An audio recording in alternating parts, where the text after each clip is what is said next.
来吧，新玩具！今天我们来玩机械师出品的这一款元帅小级别的机械猩猩。其实我们从人形的这个画风也能看得出来，这个就是当时苍池画的一个同人画作啊。之前 GT 有出过这一款大比例的，这回机械师也是出了一个小级别。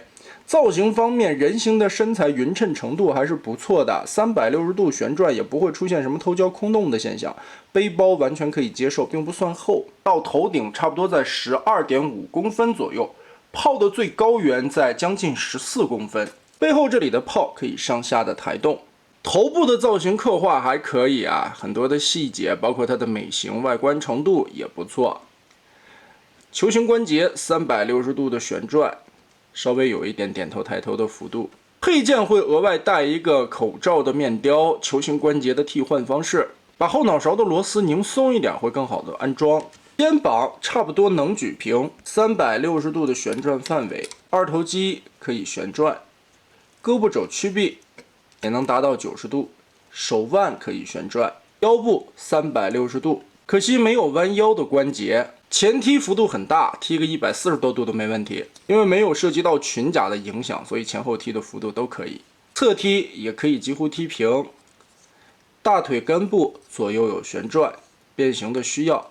膝盖弯折90度左右，脚踝、球形关节左右接地。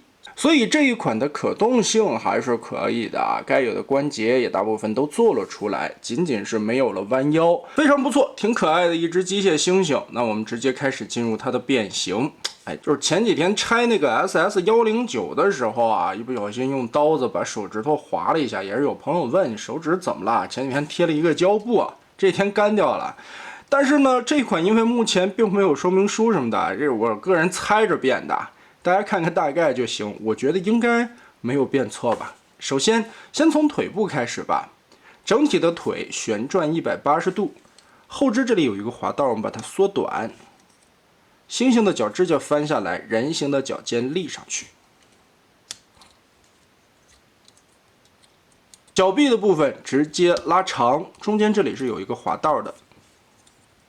然后我们旋转一下，挪开空间，把肩胛转过来。让过边缘的夹角，四肢搞定之后，翻到背包，拆开背包上这个盖子，中间有一个插扣链接，屁股后边这里小夹角翻起来，往下，然后背包这里再往开翻这个盖子，根部是一个双段的关节，往长拉，提上来，这里边还有一个特别小的盖板，把它翻起来。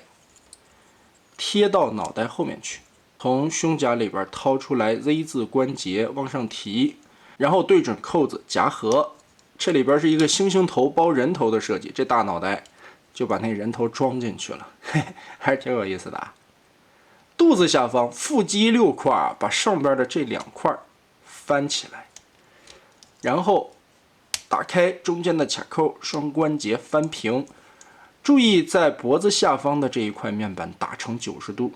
接着这个胯部的夹角不太好抠啊，我建议把腰部旋转90度，这个时候就有指甲缝了。打开这个位置的锁扣，180度翻转贴上来，另外一面旋转一下贴上来。好，再扭正腰部的这4块腹肌滑槽就可以夹下去了。挤住以后，这一块再放下来。堵住了肚子里边的空洞位置，翻到后面来，屁股甲盖下来，有2个卡扣跟大腿这里进行结合，咬住，顺着膝盖关节把腿部翻下来，摆开。好，猩猩的手臂放下来，后边这个背炮 Z 字往后撸一撸，基本上就搞定了。